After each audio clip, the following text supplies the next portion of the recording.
Afternoon सब लोग को, गुड आफ्टरनून। देखिए आपको कल समझाए थे बेसिक चीज़ों के बारे में, आज इसके आगे समझाएंगे। बेसिक वगैरह चीज़ें कंप्लीट हो जाए। आप लोग को बोले थे हम ऑक्सफोर्ड स्कूल एटलस लेने के लिए, एक एटलस की बुक बोले थे लेने के लिए। आप लोग के पास वो बुक रहनी चाहिए, तभी काम करेगा। फ्रंट एंड पे जब 6-7 हज़ार लड़के आ जाए सर, तो बाकी लड़कों को बैक एंड पे लगा दीजिएगा, ठीक है। आगे देखते हैं बाबू, आज का क्लास स्टार्ट करते हैं। सब लोग को गुड आफ्टरनून।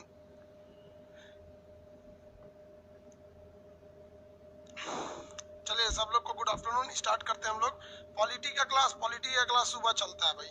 इसमें पॉलिटी का क्लास से क्या मतलब है, यहाँ स्टार्ट करते हैं हम लोग। देखिए ये वाला कॉन्टिनेंट कौन सा है, एशिया कॉन्टिनेंट है। दुनिया में कितने महाद्वीप थे आपको बता दिए थे, 7 महाद्वीप थे। कौन सा डूबा हुआ महाद्वीप था, तो जिलैंडिया महाद्वीप डूबा हुआ था। देखिए नक्शा के क्लास में पहले धीरे धीरे आपको कॉन्सेप्ट पढ़ना पड़ेगा। शुरुआत के 1 हफ्ते के क्लास काफी धीमे चलेंगे, क्योंकि आपको अभी शुरू में आइडिया ही नहीं लगेगा। आप लोग के पास वो ऑक्सफोर्ड स्कूल एटलस होना चाहिए, स्कूल एटलस, स्टूडेंट नहीं स्कूल एटलस होना चाहिए था।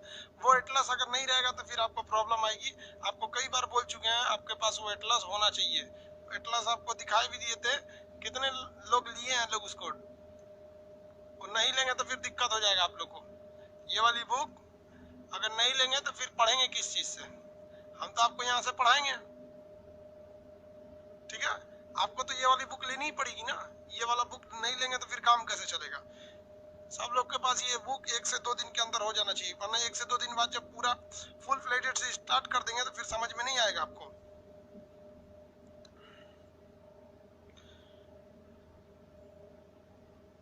चलिए आगे देखते हैं हम लोग।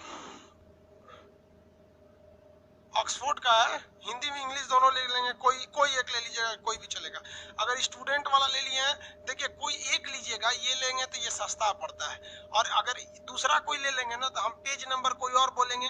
जैसे हम इस बुक का बोल दिए पेज नंबर 45 खोलिए, और आपके पास 40 दूसरा बुक है तो उसमें भी रहेगा, लेकिन वो चीज चला जाएगा किसी और पेज में। फिर आपको क्या होने लगेगी, प्रॉब्लम होने लगेगी। इसलिए ये वाली बुक ज्यादा प्रीफर कीजिए इसको लेने के लिए। ये सस्ता है इसलिए हम आपको बोल रहे हैं। ये वाली बुक थोड़ी ज्यादा सस्ती होने की वजह से ये इजी है इसको लेना।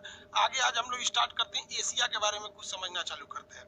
ये महाद्वीप कौन सा भैया, एशिया महाद्वीप है। एशिया महाद्वीप में एक सब कॉन्टिनेंट है। एशिया कॉन्टिनेंट के अंदर एक सब कॉन्टिनेंट है जिसे हम कहते हैं उप महाद्वीप। क्या कहेंगे बाबू, उप महाद्वीप के नाम से उसे जानते हैं। अब ये उप महाद्वीप क्या चीज होता है, तो किसी भी कॉन्टिनेंट के अंदर का एक ऐसा एरिया जो पहाड़ों से थोड़ा सा कट जाता है, उसे हम सब कॉन्टिनेंट कहते हैं। जैसे यहाँ से यहाँ पर एक पर्वत है जिसका नाम है हिंदू कुश पर्वत।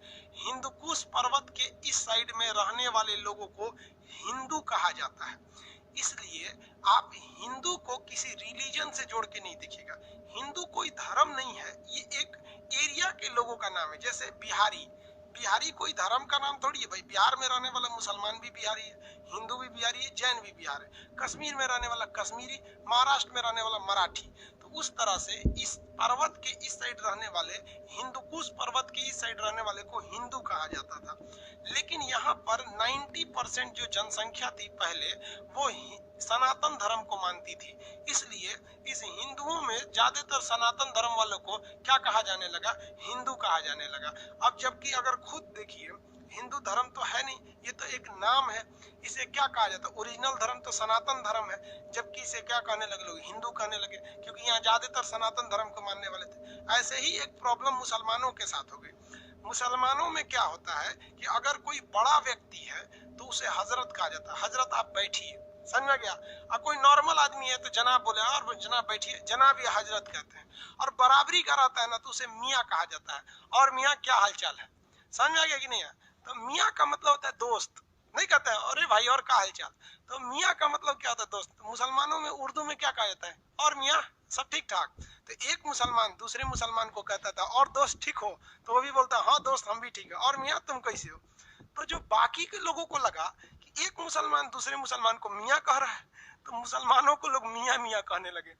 अभी मुसलमान को कह दीजिएगा मियाँ तो गुस्सा जाता है अरे भाई उसको सनातन धर्म को तूने हिंदू बना दिया, मुसलमान को मियाँ बना दिया। चलो कोई बात नहीं, समझ आ गया।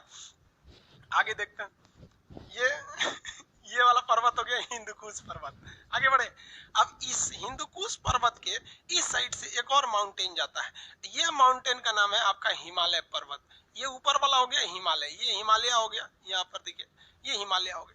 ये जहां दोनों जाके लड़ जाते हैं ना, ये दोनों पहाड़, एक पहाड़ दूसरे पहाड़ पे लड़ जाता है, एक गधा दूसरे गधा पे चढ़ जाएगा तो दूगो गधा हो जाएगा। तो एक इधर से पहाड़ एक इधर से पहाड़, दोनों जाके चढ़ गया तो ये एकदम बड़का पहाड़ हो गया। इसको हम लोग कहते हैं पामीर का पठार। क्या कहेंगे इसे? पामीर का पठार। दुनिया का छत कहा जाता है। दुनिया का छत किसे कहते हैं? पामीर का पठार। ये चाइना में है। ये दो पर्वतों से, इधर से कौन आ गया? हिंदुकुश, इधर से चला गया हिमालय।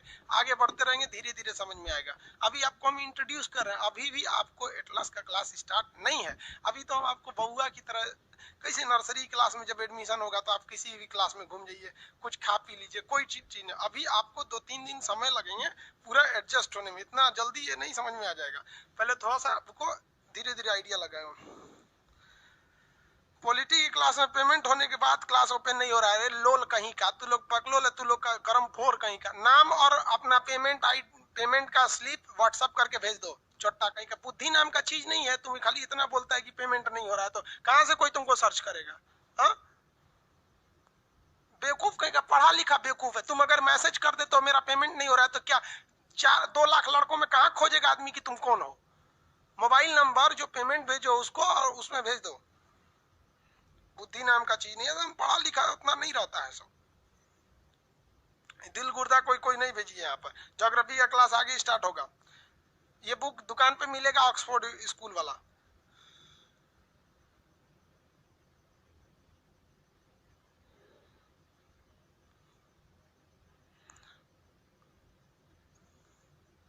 चलिए आप लोग देखिए, कोई डाउट रहे बस वही पूछा कीजिए। बाकी यहाँ पे उल्टा सीधा कमेंट मत पढ़िए, वरना हम कमेंट पढ़ना छोड़ देंगे। फिर आपको पढ़ाएंगे चले जाएंगे, जिस तरह यूट्यूब पे कैसे आते हैं पढ़ा के चल जाते हैं। इसलिए आप डिसिप्लिन में रहेंगे। ये पर्वत का नाम हो गया हिंदुकुश पर्वत, और ये पर्वत का नाम हो गया हिमालय पर्वत। अब एक म्यांमार के पास यहाँ एक पर्वत है जिसका नाम है आराकाम पर्वत। आराकाम पर्वत हो गया यहाँ पर। बताइए तो भारत को म्यांमार से कौन अलग करेगा? आराकाम पर्वत। भारत को चाइना से कौन अलग करेगा? कौन सा पर्वत अलग करेगा भैया? ये हिमालय पर्वत। और ये इधर कौन अलग करेगा? ये हो गया हमारा हिंदुकुश पर्वत। अब खुद देखिए, नीचे में कौन सा हो गया? नीचे में ये समुंदर हो गया। नीचे में क्या हो गया? समुंदर हो गया। अब अगर आप भारत में इस एरिया में आना चाहते हैं तो ये एरिया पूरी तरह सेफ है। नीचे से इसकी रक्षा समुंदर कर रहा है, ऊपर से इसकी रक्षा पर्वत कर रहा है। तो ये अपने ही महाद्वीप यानी एशिया महाद्वीप में ही ये एक एरिया थोड़ा सा कट गया है। और यहाँ का जो कल्चर है वो बाकी के लोगों के कल्चर से अलग है। जैसे देखिए, अगर इंडिया, पाकिस्तान, इंडिया, अब ये बांग्लादेश, नेपाल, भूटान, इस सब का कल्चर देखेंगे तो हम ही लोग की तरह। इन लोग का खाना पीना भी लगभग हम ही लोग की तरह मिलेगा आपको। ऐसा नहीं है कि लकड़ी से खाएगा सब चाइना वालों की तरह, ये खाली चाउमीन बर्गर उल्टा सीधा खा के रह जाता है। उतना तो हम लोग नाश्ता कर जाते हैं। तो इन लोग का कल्चर भी एक जैसे है, इसलिए इसे हम लोग सब कॉन्टिनेंट कहते हैं। इसे हम लोग उप महाद्वीप कहते हैं। अब आप बताइए, इस उप महाद्वीप में आपको सबसे बड़ा देश कौन सा दिख रहा है? तो इसमें सबसे बड़ा देश भारत दिख रहा है। तो इसे हम भारतीय उप महाद्वीप या इंडियन सब कॉन्टिनेंट कहते हैं। इस इंडियन सब कॉन्टिनेंट में कौन कौन आएगा? तो आपको यहाँ से दिखेगा भारत आएगा, यहाँ दिखेगा पाकिस्तान। तो इंडिया, पाकिस्तान, नेपाल, भूटान। यहाँ ये है नेपाल, यहाँ है भूटान। तो यहाँ कौन कौन आएगा? देखिए बताइए, पहला इंडिया, पाकिस्तान, नेपाल, भूटान, और ये है आपका बांग्लादेश। ये बांग्लादेश। म्यांमार तो आएगा नहीं, ये पहाड़ के इस साइड चला गया। चाइना आएगा नहीं, ये पहाड़ के उस साइड चला गया। अफगानिस्तान भी पहाड़ के उस साइड चला गया। तो जो जो इस पहाड़ के अंदर आते हैं वो भारतीय उपमहाद्वीप में आते हैं। इसमें क्वेश्चन रहेगा, क्या श्रीलंका आएगा? श्रीलंका नहीं आएगा। रीजन क्या है? ये समुद्र के बाहर चला गया। मालदीव आएगा? नहीं आएगा। भारतीय उपमहाद्वीप में श्रीलंका और मालदीव नहीं आते हैं सब। तो भारतीय उपमहाद्वीप में कौन कौन आएंगे? पांचों देश का नाम बताइए। भारत, पाकिस्तान, भारत, पाकिस्तान, नेपाल, भूटान, इधर बांग्लादेश। भारत, पाकिस्तान, नेपाल, भूटान, बांग्लादेश। ये लाइन से याद रहेगा नाम? कैसे याद रहना है? देखिए, इसमें पीओके का नक्शा जो है ना थोड़ा सा उधर दिखा दिया है। ये वाला एरिया पीओके है। जब इंडिया पढ़ाएंगे तब बता देंगे पीओके उतना काट लिया था। आगे देखिए, पहला देश बोलिए तो भारत, पाकिस्तान, नेपाल, भूटान, बांग्लादेश। पांचों याद रहेंगे सब ना? कौन कौन आते हैं सब? लाइन से बोलिएगा। लाइन गड़बड़ नहीं होनी चाहिए, सीक्वेंस नहीं गड़बड़ होना चाहिए। भारत, पाकिस्तान, नेपाल, भूटान, बांग्लादेश। भारत, पाकिस्तान, नेपाल, भूटान, बांग्लादेश, ये भारतीय उपमहाद्वीप में आते हैं। आपसे कहेगा इनमें से कौन सा देश भारतीय उपमहाद्वीप में नहीं आता है, तो भाई इन पांचों को छोड़ के तो कोई भी नहीं आता है। लेकिन आप ऑप्शन नंबर बी लगा दीजिएगा, श्रीलंका लिखा रहता है, ठीक है। क्वेश्चन आएगा इनमें से कौन सा भारतीय उपमहाद्वीप में नहीं आता, ऑप्शन नंबर बी, पढ़िएगा भी नहीं, श्रीलंका लिखा रहता है। समझ में आ गया? पढ़ा पढ़ा के हम बुढ़ा गए, नक्शे पढ़ा पढ़ा के। चलिए आगे समझते हैं। तो ये आपको उपमहाद्वीप हो गया। अब हम एशिया महाद्वीप में एंट्री करते हैं, हल्का फुल्का पढ़ते पढ़ते थोड़ा थोड़ा एंट्री करेंगे लोग, डेली डेली थोड़ा थोड़ा, फिर आपको ये टोटल कॉन्टिनेंट महाद्वीप याद हो जाएंगे। एशिया महाद्वीप में उपमहाद्वीप तो ये हो गया। एशिया महाद्वीप में स्टार्ट हम लोग करते हैं तो साउथ से चालू करते हैं। देखिए किसी भी नक्शा को अगर आप लेंगे तो किसी भी नक्शा में नीचे का एरिया जो होता है वो साउथ होता है। ये कौन सा हो गया? साउथ हो गया। नीचे का एरिया साउथ, और ये ऊपर का एरिया नॉर्थ, ये इधर का एरिया वेस्ट, ये ईस्ट, यानी नीचे का एरिया दक्षिण होता है। क्या होता है? दक्षिण होता है। तो समझिए आगे, एशिया के नीचे यानी साउथ एशिया के नीचे यानी साउथ एशिया, एशिया के नीचे क्या हो जाएगा? South Asia. साउथ एशिया के लोगों ने एक एसोसिएशन बनाया। क्या बनाया? एसोसिएशन। साउथ एशियन नेशन ने क्या बनाया? एक एसोसिएशन बनाया। किस लिए एसोसिएशन बनाया? अपने क्षेत्र में आपसी सहयोग बनाने के लिए। तो किस लिए? रीजनल कोऑपरेशन के लिए, कोऑपरेशन के लिए, रीजनल कोऑपरेशन के लिए। तो साउथ एशियन एसोसिएशन मतलब दक्षिण एशिया के लोगों ने, नाम से समझिए, साउथ एशियन एसोसिएशन मतलब ये एशिया का जो साउथ का एरिया है, तो साउथ एशियन एसोसिएशन यानी एशिया के नीचे का एरिया, साउथ एशियन एसोसिएशन जो है, इस एशिया के नीचे के लोगों ने एक एसोसिएशन बनाया। किस लिए? रीजनल कोऑपरेशन के लिए, कि हम आपसी सहयोग करेंगे, आपस में मिलजुल कर रहेंगे। तो इसी को कहा गया, south Asian association for regional cooperation को सार्क कहा गया। क्या कहा गया? सार्क।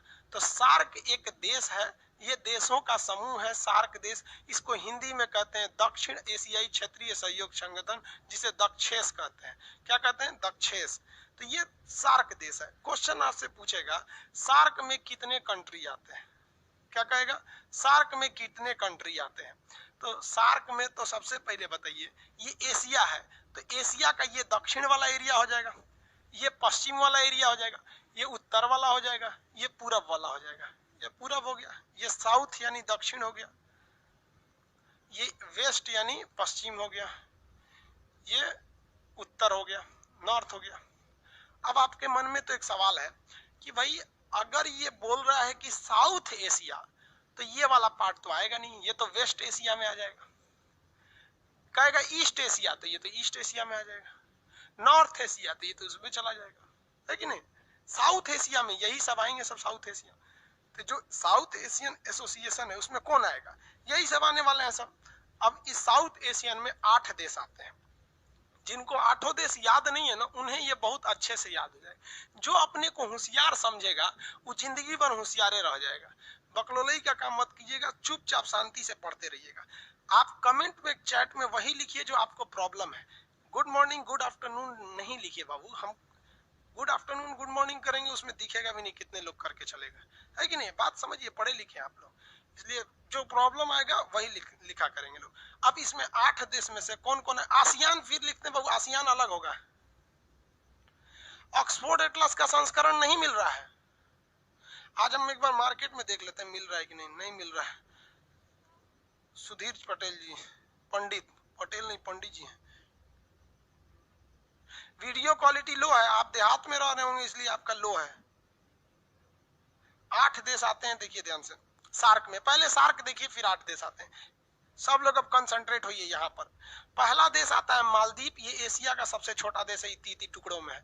इतना ना टुकड़ों में बटा हुआ है कि इसका कोई हिसाब ही नहीं है। सार्क देश एकदम टुकड़ों में है। मालदीव, मालदीव को अगर आप देखेंगे तो ये समुद्र में बहा हुआ दिखेगा। इसकी जो तटरेखा है समुद्र में मालदीव की, वो इतना नीचे है समुद्र में मालदीव की, आप देखेंगे समुद्र में ये लगता है जैसे डूब जाएगा मालदीव। अगर हम यहाँ मालदीव दिखाएं आपको समुद्र में, तो ये मालदीव लगेगा आपको पूरे तरह से डूबा हुआ मालदीव। मालदीव एक मुस्लिम कंट्री है, देखिए पूरी लगेगा कि पूरी तरह से डूबा हुआ है। यहाँ सब लोग घूमने जाते हैं। ये देखिए मालदीव, ऐसे ही टुकड़ों टुकड़ों में मालदीव आपको मिलेंगे सब। यहाँ दिख रही है मालदीव, कुछ यहाँ पर है, कुछ वहां है, कुछ वहां है, तो सब लोग वहां छुट्टी मनाने जाते हैं मालदीव में। तो मालदीव बेसिकली जो है ना टूरिस्ट का एक हब एरिया है, यहाँ सब घूमने जाते हैं सर। इस तरह से घर और मालदीव में मिलेगा आपको यहाँ पर इस टाइप का। और ये मालदीव वाले जितने लोग होते हैं ये छुट्टियां मनाने के लिए मालदीव में अक्सर जाया करते हैं लोग। हमारे यहाँ आप लोग में भी जाइएगा लोग भाई छुट्टी उट्टी मनाने, शादी ब्याह हो जाएगा ना तो मैडम को लेके कहाँ जाइएगा आप लोग, मालदीव में। इस तरह से आपको एक घर दे देगा सर घूमने फिरने के लिए। देखिए कितना बेहतरीन टाइप का लग रहा है मालदीव। पानी अगर बढ़ेगा समुद्र में ना सबसे पहले मालदीव डूब जाएगा। देखिए तो भैया कितनी ऊंचाई है इसकी, कत्ता थोड़ा सा पानी मिलेगा उधर चला जाएगा। अभी पानी में घर बनाया है देखिए इस तरह से। तो एशिया का सबसे छोटा देश है मालदीव। अगर समुद्र का स्तर उठेगा तो एशिया में डूबने वाला पहला देश मालदीव होगा। 1 से 1.5 मीटर ऊंचा है, ये डूब जाएगा। लेकिन इसकी इकोनॉमी इतनी बेहतरीन ढंग से है कि यहाँ पर बहुत से लोग टूरिस्ट आते हैं और सबसे ज्यादा फायदा जो होता है उन्हें टूरिस्ट से होता है। कुछ कर जो घूमने जाते हैं ना दिल खोल के पैसा उड़ाते हैं। 10 दिन लाएंगे तो लाखों रुपया फूंक के चलाएंगे सर। और जो परमानेंट वहीं का रहने वाला है उसको पता है कौन सा सामान महंगा मिलेगा कौन सस्ता मिलेगा। अब देखिए ना कितना बेहतरीन है, झोपड़ी टाइप का बना दिया, अंदर एसी है, यहाँ बाहर कुर्सी लगा दिया बैठने के लिए। यहाँ एक तो आपको छोट मोट ऐसे मछली उछली मारते रहिए, यहाँ ज्यादा गड्ढा होगा नहीं। यहाँ पर खूब बेहतरीन बना दिया मालदीव को। तो एशिया में सार्क में सबसे नीचे कौन आ गया, मालदीव आ गया। समझ में आ गया कि नहीं आ गया। तो ये कौन हो गया, मालदीव। मालदीव की राजधानी माले। जो देश बताएंगे आपको उसकी राजधानी याद रहना चाहिए। यहाँ पर ये मुस्लिम कंट्री है, यहाँ ज्यादातर लोग मुस्लिम रहते हैं। आगे बढ़े, पहला मालदीव हो गया।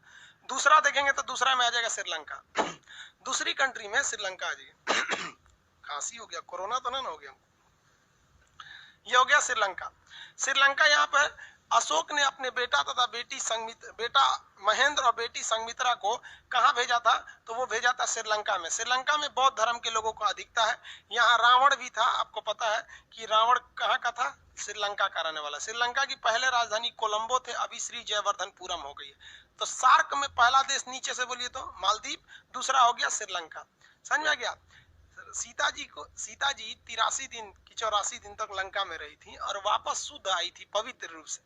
ये मर्यादा पुरुषोत्तम की राम की बहादुरी से ज्यादा रावण की इंसानियत थी। वो एक सतयुग था जो इंसानियत था। हालांकि रावण को तो श्राप था कि सीता जी के पास जाएगा तो जल के भस्म हो जाएगा।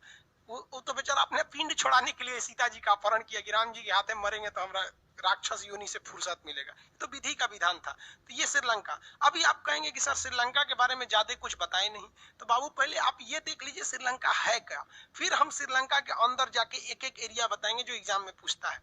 पॉइंट पेड्रो क्या है, एलिफेंटा क्या है, यहाँ पर आपकी महावली गंगा क्या है, हम्बन टोटा क्या चीज है, ये सारी चीजों आपको बताएंगे। लेकिन एक दिमाग में पहले रफली आइडिया रहना चाहिए। अब जैसे हम आपको बता दें जर्मनी क्या, पता नहीं इसमें जर्मनी है क्या। अभी आप देखे होंगे ना आर्मेनिया के जहाज को मार के गिरा दिया, ने गिरा दिया यहाँ पर। तो पहले आपको वहां पता तो रहना चाहिए। आपको यूट्यूब पे अभी वीडियो डालेंगे शाम को रात में कि आर्मेनिया के जहाज को मार के गिरा दिया, तो नक्शा में पता रहेगा तब ना पता चलेगा कि भारत से कितना दूर है आर्मेनिया, किसको ज्यादा खतरा है इससे। तो ये श्रीलंका दूसरा हो गया। उसके बाद इंडिया को आपको हम लगभग 1 महीना पढ़ाएंगे इंडिया के बारे में।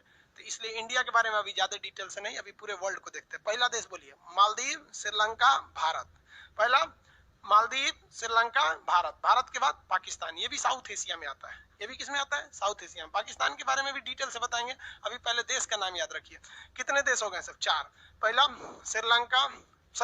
मालदीव, श्रीलंका, भारत, पाकिस्तान।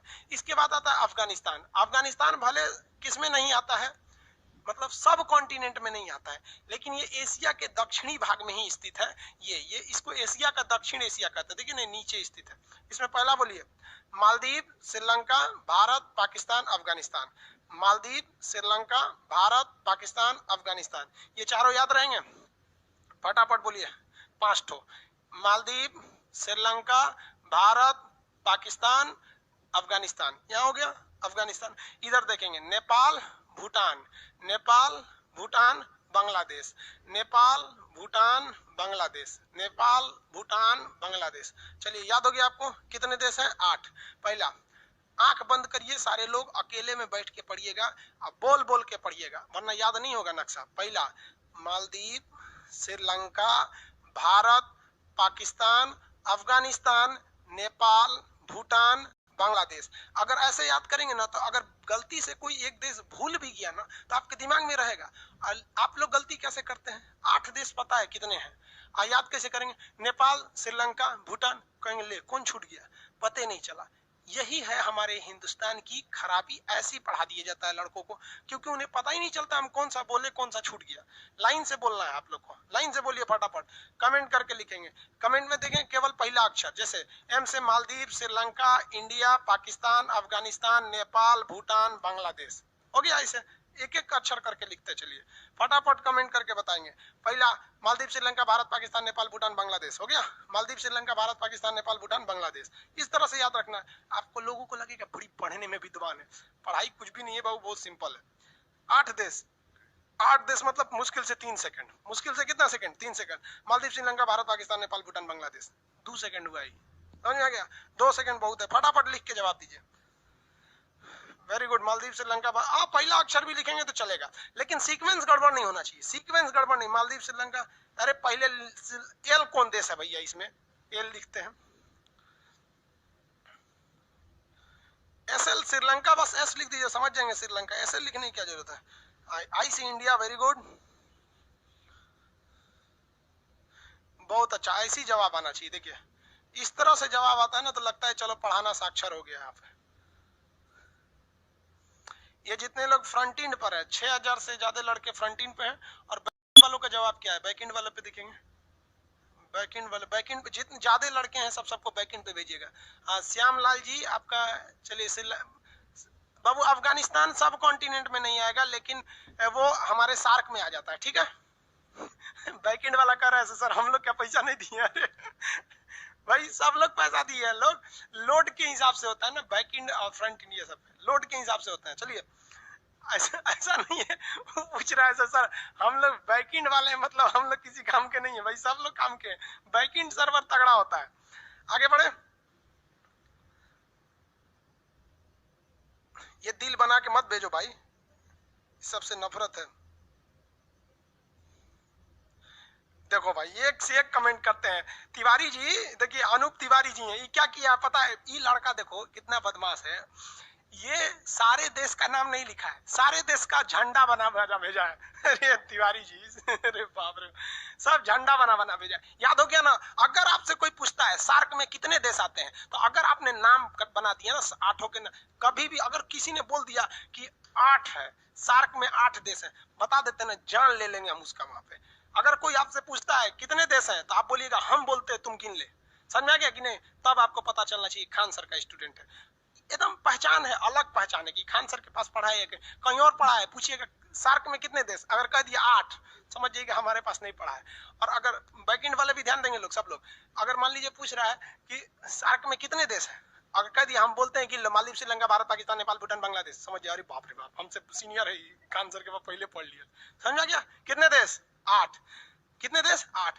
2 सेकंड में बोलिए। अगर आप क्लास में बैठे हैं, कहीं भी बैठिए, रूम में जगह नहीं है, बाथरूम में मोबाइल लेके चलिए, उसी में बैठल रहिए। लड़का सब लड़की से बतियाता है ना, तो बाथरूम में चल जाता है, टोटिया खोल देता है, उसमें भड़ भड़ भड़ आवाज करते रहता है, अंदर बतियाता है, हाँ हाँ कैसी हो, लोल कहीं का, वैसे घुस जो कहीं। बोलो फटाफट, अपने जहां पे है वहां बोलिए, मम्मी को सुनाइए, पापा को सुनाइए, बोलिए, ताकि लोगों को लगे कि हाँ लड़का पढ़ रहा है।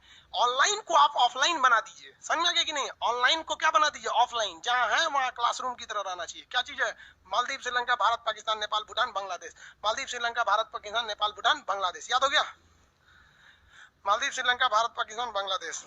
मालदीव, श्रीलंका, भारत, पाकिस्तान, अफगानिस्तान, नेपाल, भूटान, बांग्लादेश। 8।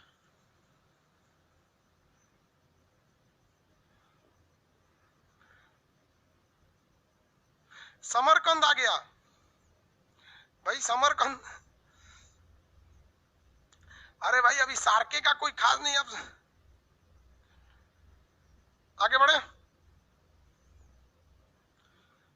चलिए देखिए यहाँ पे वो बफरिंग कर रहा है क्या? नहीं ना, दोनों का देखते रहिएगा, बैकएंड पे ज्यादा ध्यान दीजिएगा, उस पे लड़कों का लोड ज्यादा है। अब एक काम करते हैं, अब थोड़ा सा हम लोग ना इन सब के, इन 8 के बारे में कुछ डिटेल से जानकारी ले लेते हैं कि भूलेगा नहीं। हम कहते हैं कि 8 भूल जाएगा, लेकिन हम ऐसा काम करते हैं कि भूलवे नहीं करे। जैसे आप किसी रेलवे स्टेशन पे गए, वहां हजारों लोग मिलते हैं, लेकिन कुछ लोग याद रह जाते हैं, कुछ नहीं याद रहते हैं। आप चाहते हैं कि हमको कोई ना भूले तो कुछ ऐसा कांड कर दीजिए कि न भूले, जैसे उसको बुला के एक लोटा खेखार थूक दीजिए मुंह में भचाक से, आपको नहीं भूलेगा वो। मतलब कुछ भी कीजिए लेकिन उसके साथ कुछ घटना होनी चाहिए। इन सबसे घटनाओं को हम याद कर लेते हैं। चलिए थोड़ा शीत युद्ध के बारे में आपको ले चलते हैं। देखिए ये जो जगह है ना श्रीलंका, ये काफी महत्वपूर्ण जगह है। इस श्रीलंका के नीचे का एक बंदरगाह है जिसका नाम है हम्बन टोटा। अब आपको ये श्रीलंका पूरी दुनिया में भी पता होना चाहिए कि वर्ल्ड का अगर नक्शा देखेंगे तो श्रीलंका कहाँ मिलेगा। हाँ, वर्ल्ड के नक्शा में श्रीलंका देखिए, ये वाला देखिए, वर्ल्ड जब नक्शा खुलता है ना तो इस पे कोई भी चीज क्लियर नहीं दिखती। इतना छोटा नक्शा में पूरा दुनिया को हटाएंगे तो क्लियर कैसे होगा? तो ये आपके अंदाजा पे डिपेंड करता है। देखो बाबू, ये है श्रीलंका, यहाँ ध्यान दे श्रीलंका। अब कंसेप्ट समझिए जो हम समझाने जा रहे हैं। ये है हमारा प्यारा हिंदुस्तान, ये हमारा हिंदुस्तान हो गया। और ये देखिए ये यूएसए, यूएसए हो गया, ये पहली दुनिया में आता था। ये सोवियत संघ रूस, रसिया, पुराना नाम सोवियत संघ, रसिया। यहाँ पर बात समझो बाबू, जब 1945 में द्वितीय विश्व युद्ध खत्म हुआ, सेकेंड वर्ल्ड वॉर जब खत्म हो गया था, तो सेकेंड वर्ल्ड वॉर खत्म होने के बाद इन लोगों में आपसी वर्चस्व की लड़ाई चालू हो गई, हम पावरफुल या तुम पावरफुल। अब इसे कहा गया शीत युद्ध या cold war. Cold war America और रूस के बीच में लड़ी गई एक ऐसा वार था जिसमें ये दोनों एक दूसरे पर एक भी गोली नहीं चलाए, लेकिन पूरी दुनिया में गोली चला दिया सब, खुद एक भी नहीं चलाया सब। रूस चाहता था हम पावरफुल बन जाए, अमेरिका चाहता था हम पावरफुल बन जाए। रूस चाहता था दुनिया हमारे साथ आ जाए, अमेरिका चाहता था हमारे साथ आ जाए। जो लोग अमेरिका के साथ गए वो कहलाए पहली दुनिया के देश, जो रूस के साथ गए वो कहलाए दूसरी दुनिया के देश। अब जो अमेरिका का साथी था, मान लीजिए यहाँ से कोई कोलंबिया अमेरिका का साथी, तो रूस ससुरा इसको मारता था। अब देखिए, इसको मारता तो कहलाता वार, इसको महाराया तो कहलाया कोल्ड वार। मतलब यहाँ मारता तो युद्ध, ये हो गया शीत युद्ध। शीत युद्ध का मतलब ये नहीं कि ठंडी के दिन में लड़ाई लड़ा है। शीत युद्ध का मतलब है कि तुमसे जो जो रहेगा हम उससे नफरत करेंगे। आप देखिएगा घर में, आप हिंदुस्तान में बड़ी ज्यादा शीत युद्ध होता है। मान लीजिए कि हमारा किसी व्यक्ति से झगड़ा है और हम किसी शादी में गए और वो व्यक्ति उस शादी में आ जाएगा ना तो हम वहां नहीं जाएंगे। अरे मतलब है हमसे ना झगड़ा है, उससे क्या मतलब है तुम्हें? तो इसे कहते हैं शीत युद्ध। तो शीत युद्ध चल रहा था। अमेरिका चाहती थी पूरी दुनिया मेरे साथ आ जाए पहली दुनिया में, रूस चाहता था पूरी दुनिया मेरे साथ आ जाए दूसरी दुनिया में। जवाहरलाल नेहरू बड़ी होशियार कहा कि हम कोनों में नहीं रहेंगे, हम तीसरी दुनिया में। तो इसने एक अलग से संगठन बना दिया जिसे कहा गया नॉन एलाइजिंग मूवमेंट। क्या कहा गया? Non aligning movement, NAM. आगे बताएंगे NAM, non aligning movement NAM कहा गया। समझ में आ गया?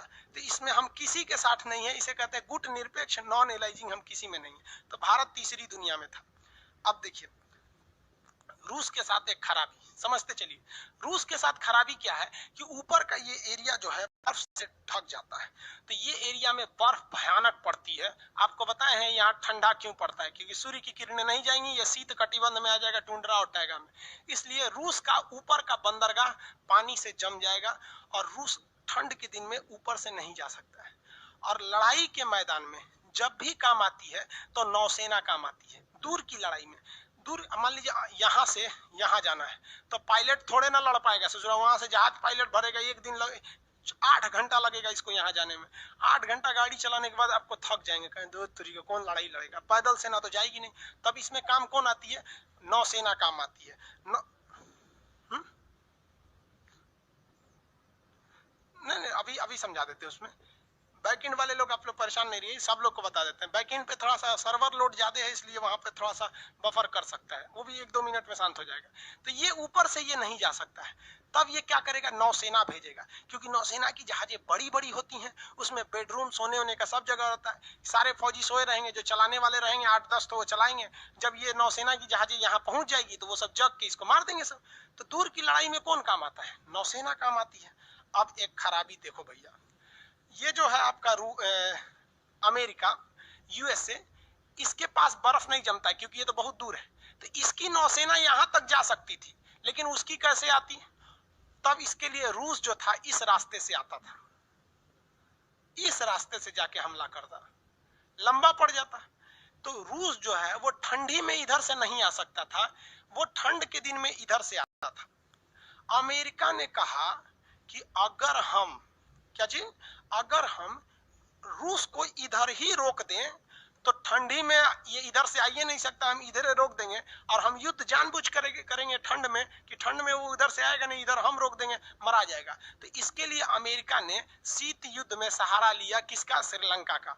अब आइए श्रीलंका जो मेन टॉपिक था, यही है ना श्रीलंका। आइए, हम लोग का हिंदुस्तान है, वर्ल्ड के नक्शा में बाबू क्लियर नहीं दिखता है, इसलिए क्लियर करने के लिए हम वहां ले जाएंगे आपको। यह है ना श्रीलंका आपका, ये भारत में यहाँ क्लियर दिखेगा। वर्ल्ड के नक्शा में कैसे क्लियर दिखेगा कोई चीज? तो यहाँ समझिए, आइडिया लगाइए यहाँ पे।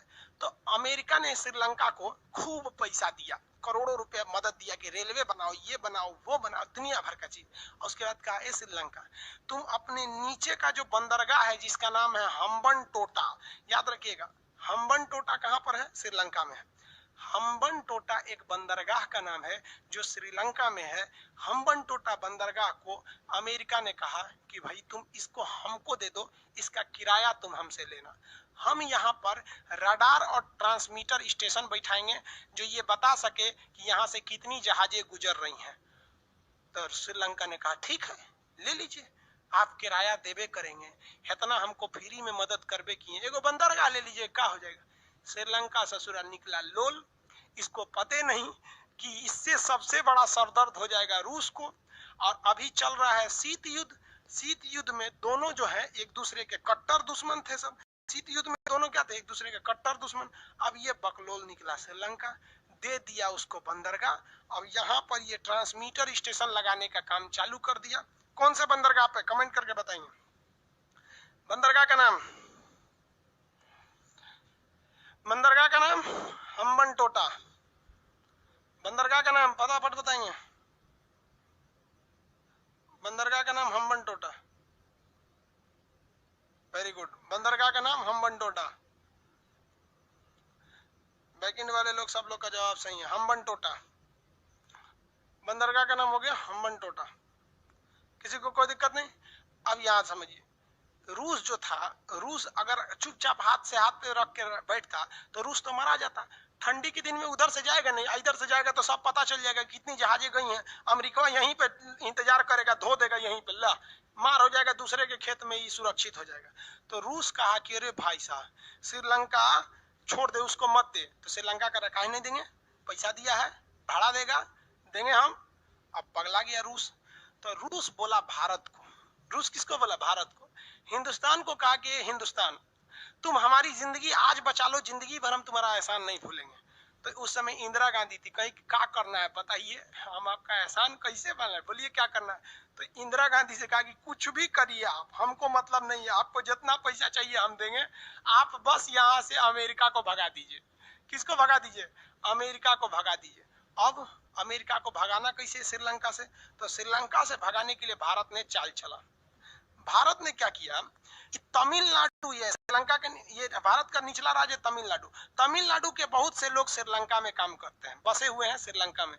तो भारत ने कहा एक काम करते हैं, श्रीलंका से कैसे अमेरिका को भगाएंगे। तो उन्होंने क्या किया, तमिलनाडु के लोगों का एक संगठन है जिसका नाम था, उन्होंने तैयार कर दिया लिट्टे, LTTE, LTTE, liberation tigers of Tamil इलम। इसका नाम क्या है? लिबरेशन टाइगर्स ऑफ तमिल इलम, लिबरेशन टाइगर्स ऑफ तमिल इलम। ये एक विद्रोही संगठन है। ये घुस गया श्रीलंका में और कहा कि श्रीलंका को दो भाग में बांटो, ऊपर का श्रीलंका मेरा और नीचे का श्रीलंका मेरा।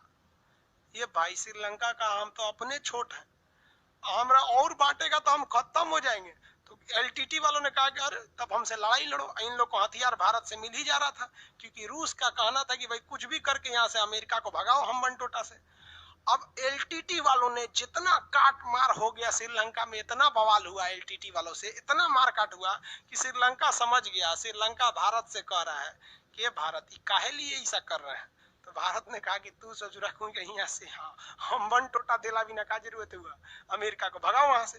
तो श्रीलंका अमेरिका से कहता है कि भैया तू यहाँ से अपना ट्रांसमीटर स्टेशन अपना लेके चल जाओ यहाँ पे, और नहीं तो हमारा ये LTT वाला मार डालेगा। हम सब समझ रहे हैं इसके पीछे कौन है। तो यहाँ से अमेरिका को जाना पड़ा। और यहाँ से जब अमेरिका चला गया तो जो रूस था वो बहुत खुश हुआ भारत पे और कहा कि जीवन में कभी भी जरूरत पड़ेगा तो हम तुम्हारे साथ खड़े रहेंगे। तो आप बताइए रूस भारत के साथ रहता है कि नहीं रहता है? रहता है। श्रीलंका में हम्बन टोटा के चक्कर में बहुत लोग मराए थे लोग, एलटीटी वालों ने मार दिया। और जब अमेरिका चला गया ना तो भारत एलटीटी वालों को मार दिया। जा यहाँ पे एलटीटी वालों ने मिला तो सोनिया गांधी के लड़का राजीव गांधी को उड़ा दिया, कहा कि तुम हमारे साथ खिलवाड़ कर रहा था, तुमको उससे बंदरगाह भगाना था तो तुम हमको भेज दिया, हम वहां कितने लोगों को मारे, फिर तुम हमको मार दिया। तो अंतरराष्ट्रीय चीजों में कोई किसी का दोस्त नहीं होता है। एलटीटी समझ गया, कहेगा कि एलटीटी की समस्या कहां पर है? एलटीटी की समस्या कहां पर है? एलटीटी संगठन श्रीलंका में थी, मारे उड़ के खत्म कर दिया गया। समझा कैसे? एलटीटी ने किसको भगा दिया? अमेरिका को। हम लोग किसको भगा दिए? एलटीटी को। बाढ़ में जाओ। इसका बदला चुकाना पड़ा राजीव गांधी को, बम से उड़ा दिया सब राजीव गांधी को। आज भी रूस जो है, आज भी रूस किसके साथ रहता है? भारत के साथ। हम लोगों ने उसका बहुत बहुत कांड किया है। अब अमेरिका के लिए ना एगो नया दुश्मन हो गया, कौन? भारत। क्योंकि अमेरिका जान रहा था कि यही चोट्टा किया है, इसी की वजह से भागे हैं, इसलिए अब वो भारत से भी बहुत खफा हो गया। कहा कि भारत हम तुमसे भी अब बदला लेंगे। इसके लिए अब वो देखिए ये यहाँ क्यों आना चाहता था? शीत युद्ध में डायरेक्ट हमला नहीं करेंगे, हम तुमको घेर घार के रखेंगे ताकि हम कभी भी तुम पे भारी पड़े। अब यहाँ पर है नेपाल, अब यहाँ देखिए आते हैं। अमेरिका अब कहाँ एंट्री मार रहा है? नेपाल में। सोचा कि अगर नेपाल में घुस जाएंगे तो हमारा नया दुश्मन बना है भारत, इनको भी देख लेंगे, चीन को भी देख लेंगे, और यहाँ से जहाज लेके सड़क से घुस जाएंगे रूस में। यहाँ से कितना मिनट लगेगा? 20 मिनट में तो रूस घुस जाएंगे। इसलिए अब अमेरिका का निशाना श्रीलंका नहीं था, अमेरिका का निशाना था नेपाल। अब ये नेपाल में एंट्री कैसे करे? तो इसने क्या किया, देखा कि नेपाल के लोगों में आंख खराब होने की समस्या बड़ी ज्यादा है, वहां की जलवायु ऐसी है कि बड़ी जल्दी आंख वहां डिस्टर्ब हो जाता है। तो अमेरिका ने अपने हजारों डॉक्टरों को नेपाल में भेजा और कहा कि देखो यहाँ के लोगों का आंख खराब हो जाता है, फ्री में इलाज करो। तो अमेरिका से आंख के हजारों डॉक्टर आए, फ्री में इलाज किए। यहाँ पर हॉस्पिटल खोला गया, कॉलेज खोला गया, यहाँ एक से एक आंख के डॉक्टर को बनाया गया। समझ में आ गया कि नहीं? आज भी आंख का इलाज होता है नेपाल में बहुत अच्छा से। नेपाल पूछा कि अमेरिका इतना तुम पैसा काहे खर्चा कर रहा है हमारे ऊपर, हमारा आंख का डॉक्टर फ्री में, कॉलेज फ्री में। तो नेपाल का भारत ने, अमेरिका ने कहा ए नेपाल सुनो ना, हमको तुम यहाँ एगो एयरपोर्ट बनाने को दे दो भाड़ा पे, हम उसका किराया देंगे, बनाएंगे हम ही सब, किराया देंगे। नेपाल का ठीक है ले लीजिए, कोई दिक्कत नहीं, आप हमारे लिए इतना कर रहे हैं। बकलोलवा इसको समझ में नहीं आ रहा है श्रीलंका का भी क्या हाल हुआ है कितना लोग कटाए हैं वहां श्रीलंका में, 6 लाख लोग मारा गए थे वहां। श्रीलंका के क्या अभी ये एयरपोर्ट देने जा रहा है। जब यहाँ उस समय नेपाल में प्रधानमंत्री नहीं होते थे, राजा होते थे वहां पर, तो ये कहा ठीक है ले लीजिए हमसे एयरपोर्ट। जैसे वहां का राजा कहा कि ठीक है एयरपोर्ट ले लीजिए, नहीं खबर लीक हो गया, चाइना कहा कि नेपालवा कहीं चोटा कहीं का तुम हमरे सीधाने ले आके तुम चाइना को देगा, अमेरिका को देगा। अब नेपाल कहा कि हम तोड़ा ना छोड़ेंगे, तो भारत ने कहा कि भाई चाइना उससे निपटा देगा। चाइना यहाँ पर ना, चाइना के उस समय राष्ट्रपति आते हैं माओ सेतुंग, माओ राष्ट्रपति थे। तो माओ ने अपनी 2-4 गो आतंकवादियों को घुसा दिया, जिसे कहा गया माओवादी। क्या कहा गया? माओवादी। भारत ने क्या घुसा दिया था? एलटीटी। चाइना ने क्या घुसा दिया? माओवादी। अब ये माओवादी चाइना में घुस गए। चाइना को पता था कि भारत ने श्रीलंका से अमेरिका को कैसे भगाया, यहाँ अशांति पैदा करके। तो ये भी कहा कि हम भी नेपाल में अशांति पैदा कर देंगे, नेपाल अपने कहेगा अमेरिका चल जाइए वरना हमारी शांति भंग हो जाएगी। माओवादियों को घुसा दिया और माओवादियों को चाइना ने हथियार दिया, मार धड़ाधड़ माओवादी नेपाल में मारने लगे। कहे यहाँ राजा नहीं रहेगा, यहाँ हमारा शासन रहेगा। राजा कहा कि तरीके एयरपोर्ट के चक्कर में हमारा कुर्सी चल जाएगा। तो अमेरिका से कहा कि भैया अपना एयरपोर्ट यहाँ से लेके चल जाइए। तो अमेरिका कहे कुछ नहीं होगा, हम है ना, कहा कि चुपचाप चल जाइए यहाँ से, मतलब हम आप रहेंगे हम नहीं रहेंगे। तो अमेरिका यहाँ से भी चला गया। अमेरिका का दुश्मनी उस समय भारत से भी हो गया, चाइना से भी हो गया, रूस से तो पहले ही दुश्मनी था। अभी बताइए इसमें बेचारे नेपाल के लोग मारा गए माओवादी के चक्कर में। ये इसका मेन कारण क्या था? Cold war.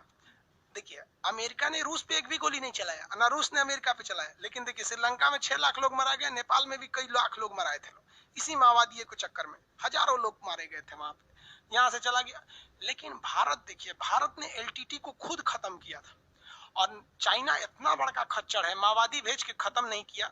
नेपाल क्या किया? माओवादियों को इंडिया में घुसा दिया, ये नक्सलवादी बन गए सब यहाँ आके। ये शीत युद्ध का नतीजा हम लोग झेल रहे हैं। समझ में आ गया कि नहीं आ गया? आगे बढ़े। अमेरिका कहा अब कहाँ जाए, तो अमेरिका पाकिस्तान में घुस गया। पाकिस्तान उसको सेना का अड्डा दे दिया वहां पर। अब पाकिस्तान सेना का अड्डा दे दिया, पाकिस्तान को कौन समझाएगा यहाँ। पाकिस्तान सेना का क्या कर दिया, उसको अड्डा दे दिया। अब याद रहेगा आप लोग को श्रीलंका, हम्बन टोटा बंदरगाह कहाँ है, श्रीलंका में। सार्क में कितने देश, 8। सार्क में कुल देशों की संख्या कितनी है, 8 देश आते हैं सार्क में, याद रहेगा ना। सार्क में कितने देश आते हैं, 8। 8 के नाम, मालदीव, श्रीलंका, भारत, पाकिस्तान, नेपाल, भूटान, भारत, पाकिस्तान, अफगानिस्तान, नेपाल, भूटान, बांग्लादेश। समझ में आ गया कि नहीं आ गया, किसी को दिक्कत। 8 हम्बन टोटा बंदरगाह श्रीलंका में है। अभी रफली हम आपको बता रहे हैं, अभी श्रीलंका भी नहीं बताएं क्योंकि आप लोग के पास नक्शा ही नहीं है श्रीलंका का। आगे बढ़े, LTT,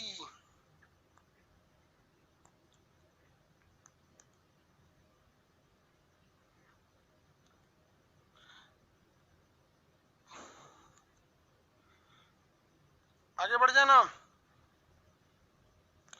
रसिया उधर से हमला, भाई अलास्का की ओर से हमला नहीं कर सकता। युद्ध के समय में चारों ओर से हमला करना चाहिए ना, कोई एक डायरेक्शन में थोड़ी ना। इसलिए सब चाहता है कि हम चारों ओर से हमला करें। इसलिए हम्बन टोटा का एरिया को ये सॉरी अमेरिका ने क्या किया था, प्रीफर किया था। ये जगह बोलिए कौन सा हो गया, मालदीव, श्रीलंका, भारत, पाकिस्तान, अफगानिस्तान, नेपाल, भूटान, बांग्लादेश। श्रीलंका के बारे में और अच्छा से पढ़ाई करते हैं लोग। चलिए श्रीलंका के बारे में देखते हैं।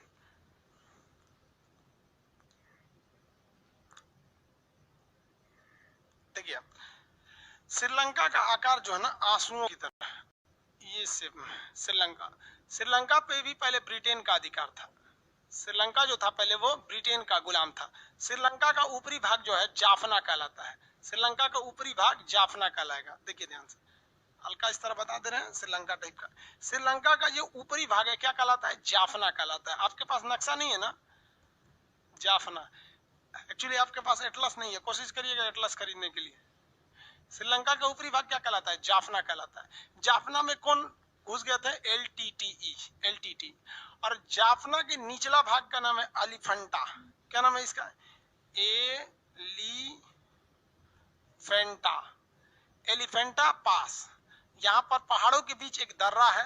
देखिए दो पहाड़ों के बीच के पतला रास्ता को दर्रा कहा जाता है, चौड़ा रास्ता को घाटी कहा जाता है। तो एलिफेंटा पास, ये क्वेश्चन कई बार पूछा है कि एलिफेंटा पास किस देश में, श्रीलंका में। एलिफेंटा पास के ऊपर वाली जमीन को क्या कहते हैं, जाफना कहते हैं। जाफना को अलग करने की लड़ाई कौन लड़ रहा था, आपका LTT लड़ रहा था। यहाँ का सबसे ऊपरी बिंदु क्या है, पॉइंट पेड्रो। क्या है, पॉइंट पेड्रो। क्वेश्चन पूछेगा इनमें से कौन सा देश भारत में, इनमें से कौन सा जगह भारत में नहीं है। आप ऑप्शन डी लगा दीजिएगा। क्या लगाएंगे, ऑप्शन डी। ऑप्शन डी पे लिखा रहता है point Pedro. Point Pedro Jaffna का भाग है। किसका भाग है, जाफना। तो जाफना से 3 क्वेश्चन पूछेगा। जाफना कहाँ है, श्रीलंका के ऊपरी भाग में। जाफना का ऊपरी बिंदु क्या कहलाता है, पॉइंट पेड्रो का नहीं है। उसके बाद और क्वेश्चन पूछेगा, जाफना और श्रीलंका का मेन अलग करने वाला कौन सा दर्रा है, एलिफेंटा दर्रा है। किसी को कोई दिक्कत नहीं। श्रीलंका का निचले बंदरगाह का नाम क्या है, हम्बन टोटा। बंदरगाह का नाम क्या है भैया, हम्बन टोटा। श्रीलंका का निचला बंदरगाह का नाम हम्बन टोटा। किसी को कोई दिक्कत नहीं। श्रीलंका के इस साइड में इसकी राजधानी है श्री जयवर्धनपुरम। पहले राजधानी थी कोलंबो, अभी राजधानी क्या है, श्री जयवर्धनपुरम। श्रीलंका की वर्तमान राजधानी श्री जयवर्धनपुरम। श्रीलंका हम लोगों से ज्यादा चाय को दूसरे देशों को बेचता है, लेकिन हम लोगों से ज्यादा वो चाय उगाता नहीं है। देखिए हम लोग जो हैं चाय बहुत ज्यादा मात्रा में उगाते हैं, लेकिन उससे भयानक पी जाते हैं। घर में कोई घुसा, चाय पिलाओ जी, लगता है जिसे चाय पीने के लिए आया। कुछ अरे चाय पी लीजिए, कहे चाय पी लीजिए, घुसते ससुरा चाय पी लीजिए। ससुराल, नैहर, सौतन के घर, कहीं घुसिए, कौन जी चाय पीजिए। तो भाई हम लोग छोड़ते कहाँ है, डकच जाते हैं पूरा चाय। श्रीलंका के लोग चाय नहीं पीते हैं, इसलिए वो लोग चाय को दूसरे देश को निर्यात कर देते हैं। श्रीलंका के नीचे का बंदरगाह का नाम हम्बन टोटा। श्रीलंका की वर्तमान राजधानी कोलंबो है। श्रीलंका की वर्तमान राजधानी कोलंबो। अब एक चीज समझिए, श्रीलंका और भारत के बीच में जो समुद्र है वो बहुत पतला है। श्रीलंका और भारत के बीच में जो समुद्र है ना बहुत पतला है। देखिए दिखा देते हैं। अब ये दिखेगा नहीं, आप लोग को ज्यादा चौड़ा कर देंगे तो। यहाँ दिख रहा है श्रीलंका। तो ये समुद्र जो है ना बहुत ही पतला है। यहाँ पे पानी वाली जहाज नहीं जा सकती है। अब ये इसे लोग कहते हैं आदम ब्रिज, इसी को कहते हैं लोग राम सेतु। समझ में आ गया। ईसाई और मुस्लिम परंपरा के हिसाब से यहाँ से आदम गए थे और हिंदू परंपरा के हिसाब से यहाँ से राम जी गए थे, तो इसे राम सेतु या आदम ब्रिज कहा जाता है। इसको ना गड्ढा नहीं है, इसलिए यहाँ से अगर जहाज को जाना है तो श्रीलंका होके जाता है, या इधर से किसी जहाज को जाता है तो ये श्रीलंका पार करके जाता है। जबकि अगर ये गहरा होता तो इतना लंबा दूरी नहीं तय करनी पड़ती, हम लोग यहीं से इस साइड में जा सकते थे। तो कहा जाता है कि इसको गहरा कर देना चाहिए। अब कुछ लोग इसका विरोध करते हैं कि राम जी के आप पुलवा तोड़ना चाहते हैं। अरे भैया हम काहे तोड़ना चाहते हैं, उसके बीचवा में से एगो पतला तनी सा गली बराबर रास्ता निकालना चाहते हैं ताकि उधर से जहाज चल जाए। दिक्कत समझिए क्या है कि कुछ लोग देश को किस तरह से चौपट कर रहे हैं। ये हम्बनटोटा बंदरगाह जो है वर्तमान समय में चाइना ले लिया है। अभी हम्बनटोटा बंदरगाह किसके कंट्रोल में आ गया है? चाइना को। चाइना क्या करता है, दूसरे देश को इतना ज्यादा कर्जा दे देता है कि वो कभी भी उस कर्जा से बाहर नहीं आ पाते हैं। तो ये चाइना के कंट्रोल में। अब युद्ध की स्थिति में आप बताइए, आपकी मान लीजिए इधर आपकी जहाजें मारी गई, तो आप इधर से जहाज लेके जाइएगा इस साइड में, तो यहाँ से तो सिर्फ चाइना बैठा हुआ यहीं धो देगा आपको। तो यहाँ हमको जरूरत पड़ेगी ना एक बाईपास रूट इधर से। तो यहाँ लोग कह रहे हैं कि नहीं राम जी का पुल है। अरे भाई राम जी का पुल थोड़े, वो तो लाने के लिए गए थे। समझे कि नहीं समझे। अब इसके चक्कर में अब आप बताइए इसको गहरा करना चाहिए कि नहीं। तोड़ने की बात थोड़ी है भैया, पूरा राम सेतु इतना बड़ा है, इसमें पूरा थोड़ी ना, थोड़ा सा एरिया को बस गहरा करना है ताकि यहाँ से जहाजें निकल सके लो। लेकिन जानते हैं ना, नेताओं को एक बहाना चाहिए, कैसे भी एक बहाना दे दो ताकि वोट मिल जाए। क्योंकि धर्म के नाम पर वोट मांगना बहुत ही आसान होता है। उसके बाद जाति के आधार पर मांग लीजिए, उसके बाद विकास के आधार पर। जनता भी विकास के नाम पर वोट नहीं देती है और जनता नेताओं को गरियाती है। रे बाबू तुमको जाति के हिसाब से वोट दिया था तो क्या विकास मिलेगा? जाति मिल रहा है तुमको। तो ये गड्ढा करना चाहिए क्योंकि युद्ध की स्थिति में ये बहुत घातक हो जाएगा, हम यहाँ से जा नहीं पाएंगे। समझ में आ रहा है कि नहीं आ रहा है? किसी को कोई दिक्कत नहीं है यहाँ पे? आगे बढ़ जाए।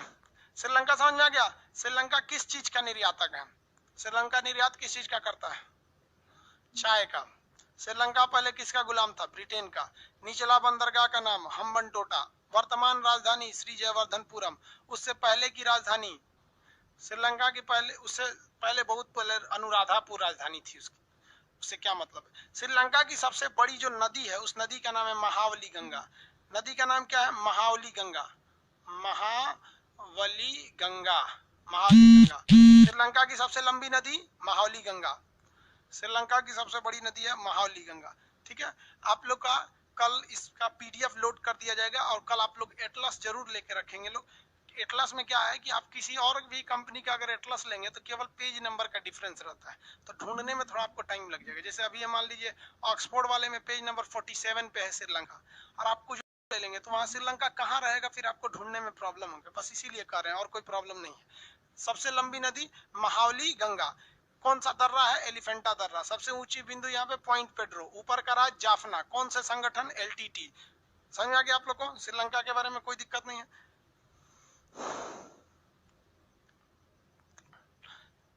चलिए आप बताइए तो सार्क में कितने देश आते हैं? 8 आते हैं। 8 के नाम ये देखिए। अब सार्क देखिए तो बिल्कुल साउथ में मिलेगा। ये एशिया है ना, एशिया के बिल्कुल साउथ में मिलेगा। ये क्या कहलाएगा? सार्क। सार्क से थोड़ा ईस्ट में जाएंगे ना तो ये मिल जाएगा आसियान।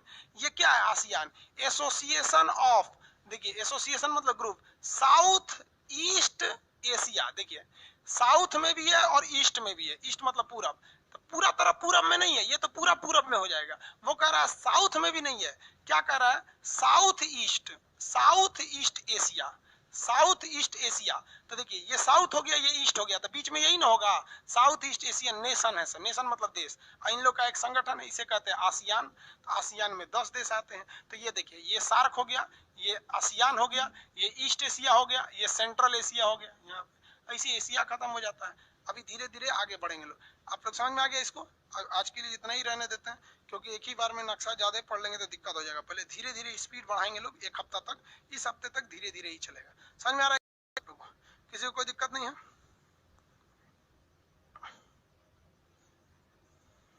बुक के राइटर का नाम नक्शा है, इसमें राइटर कहाँ से आएगा? सर्वे ऑफ इंडिया बनाती है, ऑक्सफोर्ड का है। बाबू पेज नंबर दोनों का बता। ज्ञानेंद्र कुमार बोल रहे हैं कि सर दोनों का पेज नंबर बता दीजिएगा। भाई कोई तीसरा किताब खरीद के ले जाएगा तो हम आपको पढ़ाई का चीज याद रखेंगे, पेज नंबर ही याद करते रहेंगे। हम किताब लेके यहाँ नहीं बैठते हैं। आगे देखते हैं हम लोग।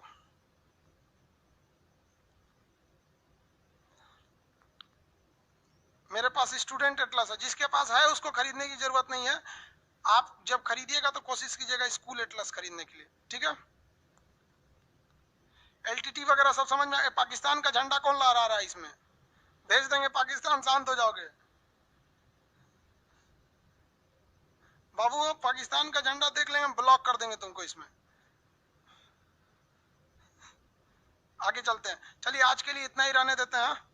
अब नेक्स्ट क्लास में करेंगे, धीरे धीरे समझना। आप लोग को ना पहले एक बार में एक ही बार में 25 को देश याद कराएंगे तो नहीं हो जाएगा, आपको पूरी दुनिया याद हो जाएगी। अब आपको काम क्या है कि अपने पड़ोस वड़ोस में जो भी मिले उसको क्या करना है, पढ़ा देना है। कहना है कि इधर इधर तो हम सार्क देश बताते हैं, आपके पास नक्शा रहना चाहिए, उससे आपको एटलस में उसको सार्क देश याद करा दीजिए। कितने देश है? 8। कौन कौन? कैसे बोलिए? कह सुन सार्क में जानते कितना देश? कितना? मालदीव, श्रीलंका, भारत, पाकिस्तान, अफगानिस्तान, नेपाल, भूटान, बांग्लादेश।